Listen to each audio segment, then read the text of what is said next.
Bonjour à tous et bienvenue sur ma chaîne YouTube Objectif Bonheur. Aujourd'hui je vous retrouve pour un deuxième épisode de Désencombre ta maison en 2025 et nous allons parler aujourd'hui de la table de chevet.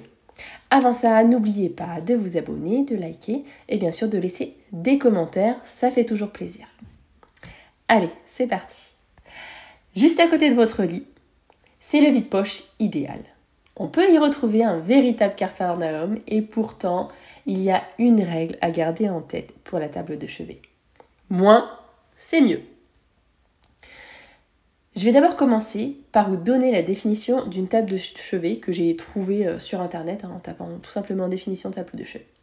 C'est parti. Donc c'est un petit meuble à côté d'un lit destiné à accueillir des choses utiles pour une nuit de sommeil juste avant le coucher ou pour le réveil. Voilà, je vous laisse un petit peu réfléchir à cette définition. Donc finalement, premièrement, tout objet qui n'a pas de lien direct ou indirect avec le repos ou le sommeil n'a rien à faire ici. J'entends par là, et je vais donner quelques exemples, des jouets d'enfants, un chiffon, des produits ménagers, un tournevis, un ordinateur, une imprimante, peut-être sur la table de chevet, on peut tout retrouver. Vous pouvez retrouver vos vêtements sales. Voilà, je pense qu'on peut retrouver tout un tas de choses sur une table de chevet. Peut-être c'est les clés de la maison, des pièces de monnaie. Voilà, ça ne doit pas être un vide-poche, clairement.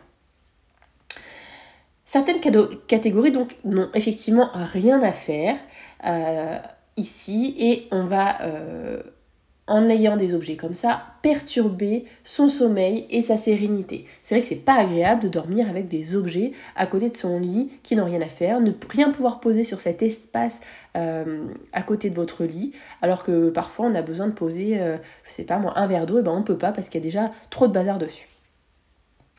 Alors, du coup, on va essayer de s'entourer que d'objets qui nous font du bien.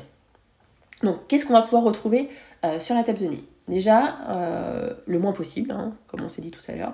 Mais par exemple, ça peut être une lampe. Ça peut être votre téléphone et votre chargeur si vous avez l'habitude de charger votre téléphone à cet endroit-là. Même si je le déconseille, je sais qu'aujourd'hui, on a de moins en moins de réveils. Donc, si vous n'avez pas de réveil à cet endroit-là, forcément, c'est votre téléphone qui va vous réveiller. Vos lunettes, si vous en avez.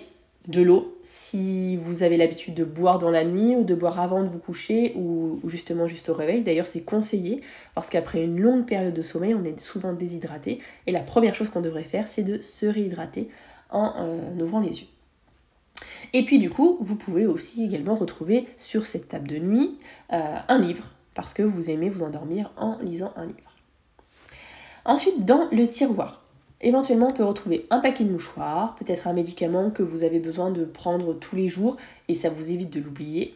Parfois, il se retrouve sur la table de nuit, mais c'est vrai que si on met tout sur la table de nuit, plus d'intérêt d'avoir un tiroir. Dans ce cas-là, choisissez une table de nuit sans tiroir et c'est réglé. Parce que sinon, le tiroir, vous allez le remplir. S'il y a un tiroir, on a tendance à vouloir toujours remplir les espaces vides. C'est normal, c'est humain. Et donc, à part ça, finalement, qu'est-ce qui pourrait être indispensable en pleine nuit ? Je ne pense pas grand-chose. Et non, on va éviter de stocker les 10 prochains livres que vous comptez lire, car à part vous envoyer comme message « dépêche-toi de lire, tu as tout ça à lire », finalement, et non prends ton temps, prends le plaisir de lire ce que tu es en train de lire, apprécie chaque page, finalement ça n'apportera rien.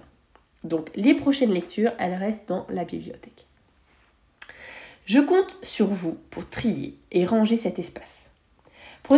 Pensez aussi à me dire ce qu'on retrouve dans votre table de nuit, pourquoi c'était ici, pourquoi ça va partir, ou au contraire, pourquoi ça reste. Et puis moi, je vous dis à très très vite pour un prochain épisode. Bisous à tous.